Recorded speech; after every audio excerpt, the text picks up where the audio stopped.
apologize for some of the editing. Stephen and I encountered some technical difficulties during recording that I had to edit out. Please enjoy responsibly. Good day, everyone. I am Bronson of the Smart Contract Audit Token community. With me today is Stephen Ward, CEO of VyFinance. How's things going? Better than last week? Yeah, much better than last week. Really well this week. Great. We'll quickly share that just because I'm sure someone will get a giggle out of it. I had a running injury last week and I had an infection that I had to get drained, which is a lot of fun. Great way to start the video, guys. Thanks for tuning in.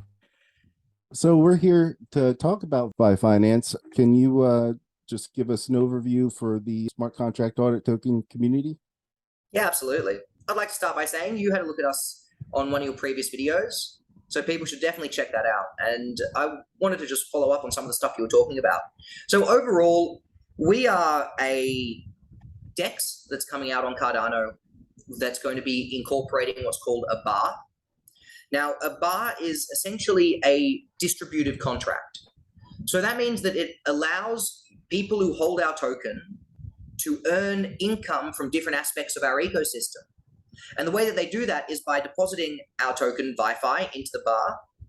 And then from there, they earn a percentage of the profits that are created from the DEX, a percentage of the profits that are generated from our NFT, a percentage of the profits that are going to be generated from our auto harvester, which is coming out after the DEX. And I'll get to that in a moment. And all these different aspects of our ecosystem are essentially used to feed back our distributive mechanism. Now, that bar, that DEX and bar, they're not fully released yet, of course. Sorry to say, but they will be coming out end of this year, early next year is when we want to have those contracts ready for. I want to say out by next year because I think they'll be ready for testing in December. But I hate giving dates because they always change because Cardano always changes. Look at what happened with Vasil. So something to be optimistic about. Once we have, yeah, exactly. And then our auto harvester. Let's talk about that briefly. So our auto harvester is coming out after our DEX users to access liquidity farming across multiple different chains, across multiple different tools on Cardano. So that would be like liquidity mining on Wing Riders, liquidity mining on MinSwap, liquidity mining on our DEX, liquidity mining on AADA, for example. Mm-hmm. But instead of the users having to manage that themselves, we're building an AI which manages that for users, right? So particularly for new users that are coming on board and they're not quite sure how to deal with impermanent loss within liquidity pools or how to deal with managing liquidation ratios on different lending protocols, we're going to be trying to build a stepping stone for those users to be able to engage whilst they're still learning how to use these tools. That is the major part of our core product, right? Mm-hmm. Now, we've got a few things that are coming up pretty soon, right? And that's coming to fruition because of the Vasil hard fork. We're all happy that we're finally getting there. Now that Vasil hard fork is going to allow us to launch so we've got our version 1 of our token staking and NFT staking contracts that already exist on our site. You can go see those at app.vyfi.io. And we're going to be updating them so that they're going to be fully smart contract now. At the moment, they're not fully smart contracted. They're going to be wholly smart contracts. And we're also building a lottery. So that lottery, we're hoping to be up by the end of the month. It might be early next month. And that would be a VyFi lottery where users are able to, I say early next, again, it's Vasil. So that should be the 22nd. And then we need to test it after Vasil is launched. That will essentially allow users to join in a lottery. You buy a lottery ticket for 5, 10 VyFi, let's say. We haven't determined the number yet.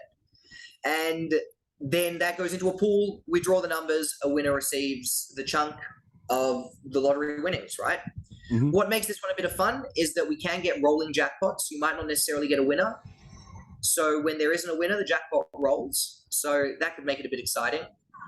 And we're also having ourselves, and there's also the opportunity or the chance that you might have multiple winners. So we don't just have one winner. We've also got a second and a third place. Cool. Right? Much like you have a jackpot winner, then you've got a second and a third winner. And there might be 20 in the second winner and then 45 that share the third, for example, right? Uh-huh. So it's going to be tiered winnings in the lottery as well. So that's going to be entirely managed on chain. Oh, my thing's reversed. Camera's reversed. I went for the wrong color. So that's going to be entirely managed on chain, and that's going to be the first lottery, as far as I'm aware, on Cardano. Yeah, I've So never that's super heard of exciting. that.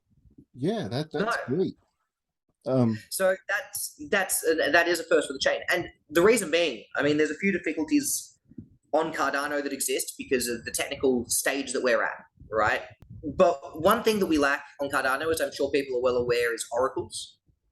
And one thing that oracles provide to blockchains is random numbers.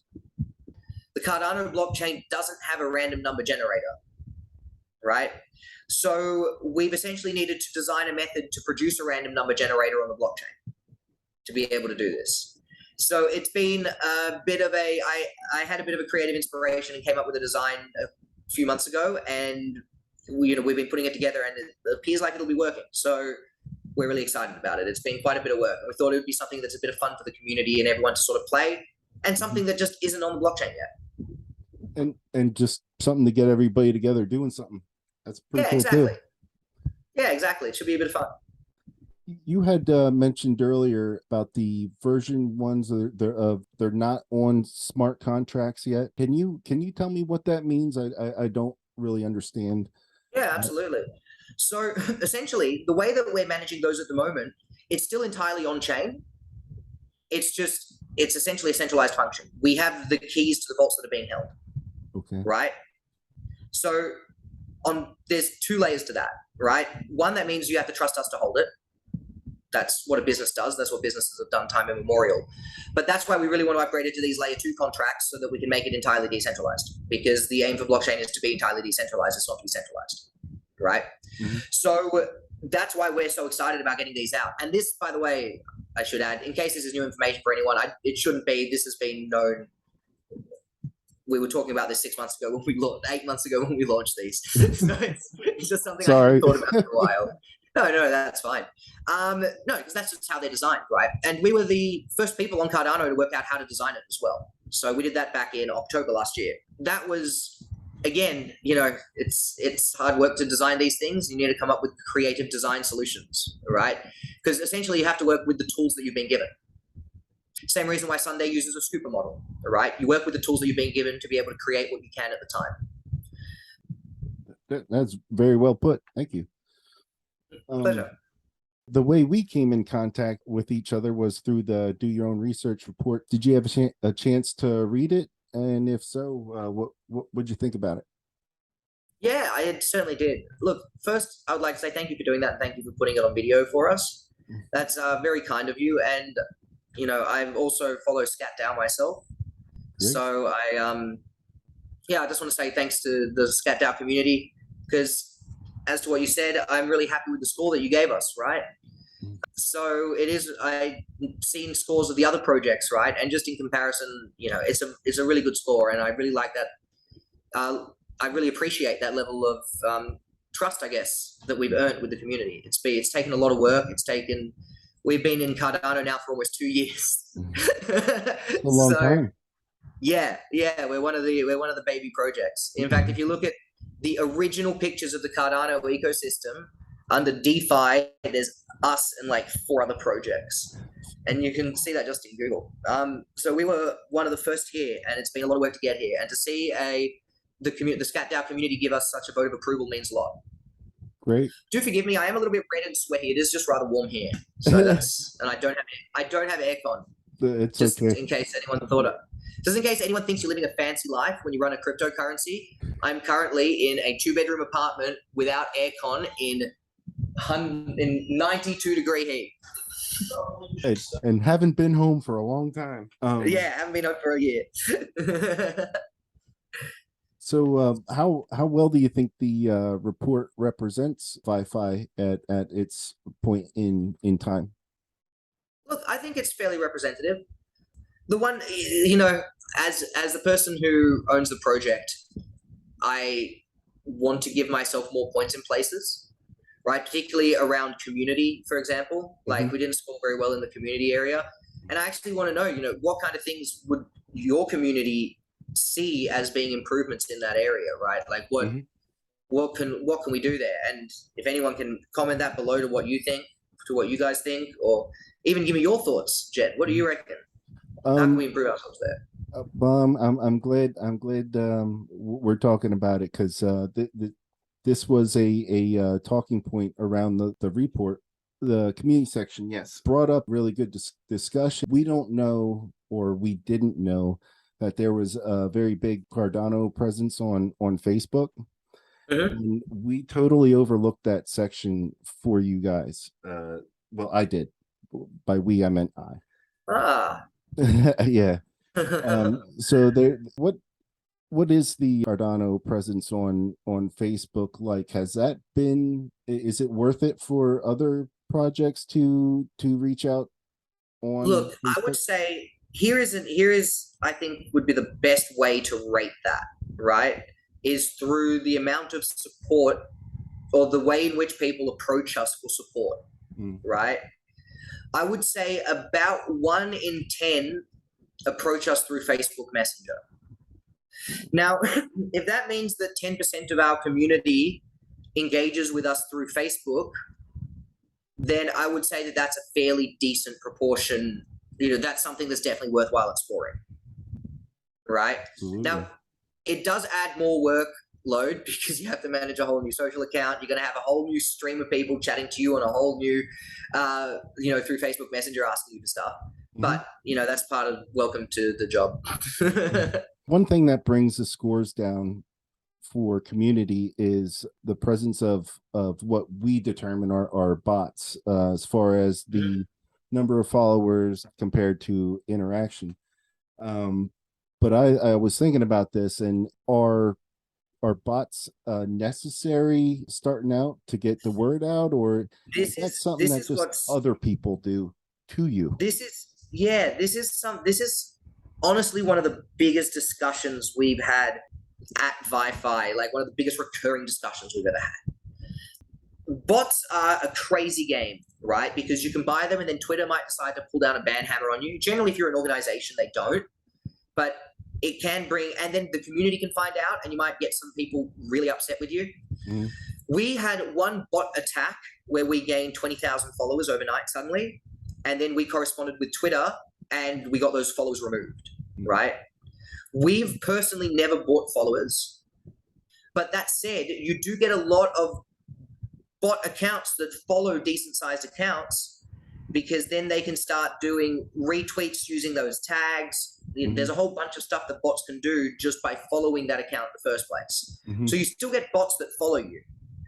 So no, then this is very much me and another one of our team members. I'll probably 2 others of our team members. It's been a big discussion between us, and there's 3 of us that are really ardently against using bots for our socials, right? You mentioned the other side of that though. It makes it a lot more difficult, particularly when you're starting out, right? Like when we were at the growth phase of between 3,000 and 10,000, that took us 6 months, right? And no one had heard of us and no one was hearing of us because it was very hard to build that presence in the first place, particularly during the bull rush when we were in this phase, right? You'd think it's easier in the bull rush. And to a certain degree, the bull rush did us a lot of favors, right? But at the same time, it's a very crowded space, right? Now, when we are engaging, when I go into Twitter Spaces, so as an example, our last Twitter Space had 6,605 or 625 listeners, right? And as far as I can gather, I go to a lot of Cardano Twitter Spaces. That's definitely the top 10, 15% of Cardano Twitter Spaces, and we also got 550 for the one before that, right? So at the moment, I would say that our engagement is certainly growing. And I'm really glad that that's happened from a grassroots perspective. I'm proud that we put in the work. Whether that was the best decision, I don't know. I think it was because we've got people that believe in us, right? We've got people that actually follow us. Yeah. But I don't know for sure. You're never wrong to do the right thing, right? That's my thinking, right? That's what I'm hoping for. And it's worked. It's worked for us. I mean, we're lucky to have Jack is incredibly strong at grassroots marketing. That's the marketing manager. So he's really good at getting out that message to a lot of different sort of little spaces and then other people start talking about us, and I don't know. I'm not very good at it. That's that's just not my jam. I don't know how that stuff works. I do financial models. Let's go to the tokenomics, because this was a big deal for you guys. You guys scored perfect. Can you give us some insight onto how you decided you were going to allocate your 100 million? Yeah, that was a lot of thought. Tokenomics, the allocation of tokens work in tandem with the emissions rate, which is also available in our info. I should just add, because I will also be referring to the emissions rate. The entire concept, the entire thing that got me about all of these dexes that were minting tokens was two things. In the camera, two things. Peace sign. First, they were just minting money out of nowhere and then delivering it out to people. That's not a sustainable economic model, right? That's where the design of the bar, that's why we had the design of the bar. That's where the design of the bar truly came from. It's that idea that you can't just mint money out of thin air and expect it to maintain value. The second insight, I guess, or idea, is the fact that all these tokens that are just infinitely printing are just giving themselves, their team, a 30% supply, which means that they're infinitely printing their team essentially in perpetuity. And you see that by the way that they mint tokens, for example, in PancakeSwap, a percentage of all tokens farmed are actually minted to the team's wallet, right? To the actual wallet of the account. And it's something like 4 or 5%. Now, that doesn't sound like much, but right there, we're basically deflating the currency even more by just continuously minting out to the team, as well as just infinitely printing out to people. So that needed to be hemmed in. Now, the way that I see that happening is, rather than having infinite printing, we need to introduce a deflationary model of supplying farm, right? So that's a model where the amount of farm that you're delivering goes down. I'll just look on this side of the screen like that, right? And it's asymptotic at zero. So you never actually reach zero, but you approach zero over a period of time. Now, the other thing that I noticed is that a lot of these dexes don't design their tokenomic for any kind of longevity. Now, you can see that because their tokenomic is just about printing infinite token. By definition, they're not designed for longevity, right? So we've built our initial farm. So that's the 85 or 87% of our tokenomics is our delivered through farm, to be farmed over 20 years. So that's going to be a descending amount of farm, but it's going to be descending slowly over a 20-year time span, right? Now, what's really interesting as well is that means that every year we're farming less and less of the total supply. So we would expect the largest impact on our price to be in the first year, and then every year after that, it gets less and less impactful. And when we merge that with the idea of the bar, where we're repurchasing our tokens off the markets, off the profit that we've earned, so rather than the team just taking a large portion, we're actually using that fees and those earnings to repurchase our tokens off the market. We're hoping to be able to get to a point where we buy more tokens through the bar than we're selling down through farm. So we're essentially trying to create a sustainable DEX model, right? Now, that tokenomics, where the team gets that small percentage and it's dedicated to farm and governance, to me was the only logical way of designing a tokenomic model for a DEX that wants to be sustainable, right? You need to have a limited supply. You can't be infinitely printing to people farming. You can't be infinitely printing to the team receiving. It doesn't then make sense to give a team 30%, right? In the situation that the team is getting 30% and you're delivering out that over 20 years, and the team is what, 30% now? That sounds like they can absolutely destruct a token, right? So that doesn't meet the pub test, right? It's just, it doesn't make sense because that 30% is a lot more effectively, right? So we had to make sure that we adjusted that to ensure that it was still fair. So the team was, at the end of the day, you know, we also want to be able to live. We also want to be able to maybe buy a house. That would be wonderful, right? So there's nothing wrong with taking a little bit for the team, but the real secret is, one, don't be greedy. Two, we're trying to build this for the people, not for me.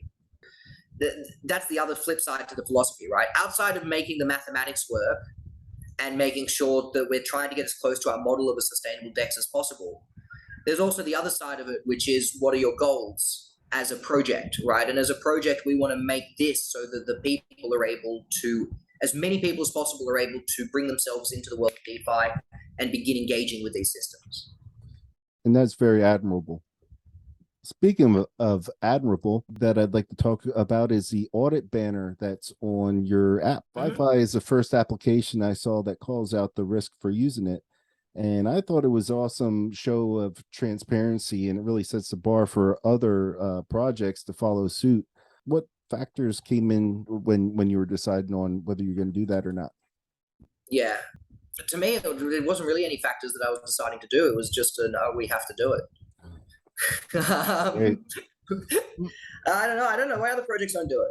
It doesn't make any sense to me. Like, to me, it's just you have to do type thing. Like, it's not an audited contract. Like, we do have internal audits, we have code reviews with other businesses, we've used WellType before. So they're not stuff that aren't looked over, but cute doggo though. But they're just something that any consumer should be aware of, right? It's also in part to cover our asses, because things can go wrong in crypto, right? Now, I'm not expecting anything to go wrong, of course not. And the reality is, though, you can't live life assuming nothing's going to go wrong. So to a certain degree, it's to make sure that people are aware of that, right? And also just because you have an audit doesn't mean bad things won't happen, right?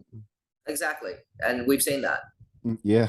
So that's very much just integral to our philosophy, right? We want to be as transparent as possible. Sometimes that transparency isn't the best thing for us, but it's about delivering that philosophy just as much as it is about, doing this job. Well, it's a big deal to a lot of us, and that's really cool that you guys are doing that. Thank you. Thank you. Smart Contract Audit Token will be releasing a similar tool like the Do Your Own Research tool for the NFTs. When that's available, I'll be happy to use it for the NFT portion of VyFi. But Please. In the NFT Vault section, it says that it's a zero risk. What does that mean? Can you clarify that? Yeah, because you still hold the underlying asset, so you still hold the NFT, right? And I should add, we should change the wording on that. Thank you for pointing that out to me. We wrote that up in the period of time when our NFT was still having just been given out free, right? So it still hadn't been charged yet. So at that point in time, there was zero risk because everyone who had the NFT had gotten it for free. So we will go change the wording on that. Thank you for pointing that out. The value of the underlying asset is able to change, and that is a risk if you purchase that asset. Okay. Is there, or have there been any other major risks to VyFi that we haven't talked about, decided to tackle? We're not planning on going anywhere other than forwards. So that's where everybody wants you to go. Yeah, exactly. So we're not really, that's I guess one of the advantages of having such a strong community. There are a few things I want to add, right? Like, we've got a catalyst on at the moment. If anyone would like to go have a look at that catalyst, that's always appreciated. Maybe give us a vote. And that is one of the largest catalysts that's ever been asked for. And the reason we wanted to do that is because we want to provide the best possible project that we can, right? We're still delivering the project regardless of whether we win that catalyst. That catalyst isn't going to be the be all or end all, but it's definitely going to allow us to pivot a lot further into marketing, pivot a lot further into these things that we want to be able to get around our project, as now we're not going to be paying personally as we are at the moment, because we've never taken VC funds for the development, right? So I guess the reality is more money makes a better can make a better project. I'm sure there's a limit to that. If we had $700 billion, I'm sure we're not going to be doing much more than if we had 600 billion. But certainly they're not the amounts that we're dealing with, right? And we want to avoid using VCs. We really ardently want to avoid using VCs. And a clear example is just what happened to AADA. And I don't want to say there's anything wrong with using VCs. They're an essential tool for a lot of projects. If we have to use one, we will get to a point that we use one if we have to. We're definitely not there yet. But like AADA recently just had their just had their token. They had a big sell down of their token from wallet that held like 30% or 25% of the total supply. People got very anxious about it. And of course, it's a VC fund, right? Like, I don't know which VC fund it is. I don't want to name names, of course. And I'm not calling them out on this because they didn't do anything wrong, right? But that's just a risk that you have when VC funds are involved. That can happen, right? And I really, really have spent this entire project working my ass off to try and avoid that VC being there to just sell down, right? That's something that I really heavily believe in trying to hold to for as long as possible. So, of course, we're going to try Catalyst ever. And we're also going to try, if this one doesn't work out, we're going to be on the next Catalyst. So you'll see us again. Yeah, that was a great explanation. I thought that was great. Thank you. No, pleasure. Thank you. Could you walk us through the process for entering in official partnerships? Are there any partnerships that you have that maybe you regret? Partnerships I have that I regret.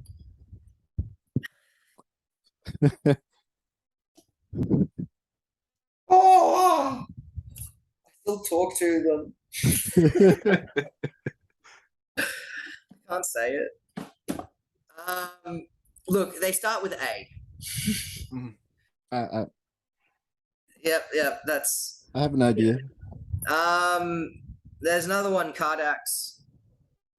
Certainly regret that, but I mean, regret. I am still friends with one of the team members from Cardax, their marketing manager. So, I mean, we didn't lose anything per se, and we were doing a bit of work with them. I lost a bit of time.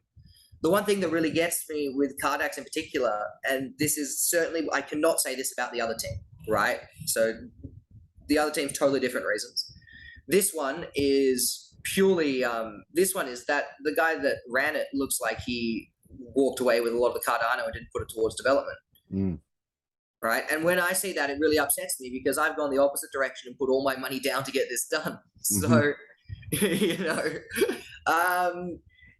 I don't want to be working with people like that. And I'm upset with my judgment that I didn't see that earlier. It's kind of where that question comes from is some of them don't turn out the way you're hoping.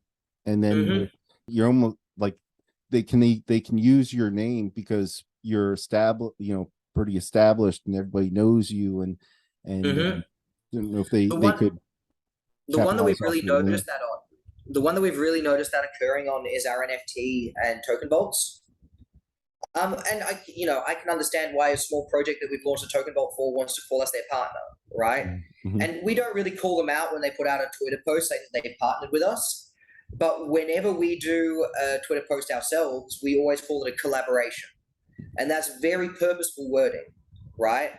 Because we're there to expose the project to our community, but we're not in a partnership with that project, and we're not necessarily building things together and, working stuff out together, as opposed to our partners, which are the people that we work with on a day-to-day basis to build this and move this forwards. Overall, that is very purposely designed that way. Again, we don't get annoyed when the little projects do call us their partner on their Twitter. We don't tell them to change it or anything. Like, it's fine. They're not getting their picture on our website. But yeah, it's definitely what has turned out to be one of the harder parts of this entire thing, right? Is exactly that. And it's something that I'd never thought of because I'd never thought of having a decently sized reputation, I guess. It's like you just kind of wake up one morning and you're like, oh shit, all of a sudden people know us. And it's not. It's lots of work that goes behind it. It does feel like that, right? It feels like, oh wow, all of a sudden we do have to worry about that. As you notice, our partnerships have slowed down a lot, right? Back in the past, we were much quicker bringing up partnerships. Now I think we've had one partnership in the last 2 months, maybe two partnerships in the last 2 months. And we have another partnership coming out next week, actually. There's a little inside. We've definitely been learning through experience what to look out for, what not to look out for, and how to actually navigate that space. So it's really interesting because I feel like as the community members, we're also doing the same. It's interesting to see you guys kind of going through the same thing that we're also like, hey, what's good, what's not. I don't want to get into, it's hard to predict that future a little bit. That's exactly it, right? Where we're doing it from the corporate perspective. You guys are doing it from the trading perspective. But essentially, it's a fairly similar job. Yeah. That was a great explanation. Thank you again. Pleasure. Is there anything else you want to add to? Look, the only last things I want to add is certainly everyone, if you haven't, come and check out app.vyfi.io. You can already token stake, NFT stake. You can buy our white NFT right now. Certainly come along and have a play. You know, we're open, and engage. Come and say good day. We're definitely a friendly bunch. You know, I'm active in socials every day. So is our team. Like, we're always there to have a chat and answer any questions that you have. And vyfi.io/info if you want to see any more or read our white paper, light paper, which is a more condensed version. And then we've got our tokenomics. So we've got our emissions right there as well. All right. Well, thank you so much for having me on, Jed. Yeah, thank you. I appreciate it. Damn, it feels good to be a gangster.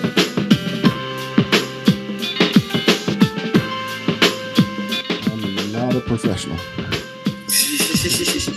Don't worry, I am. As far back as I can remember, I always wanted to be a gangster.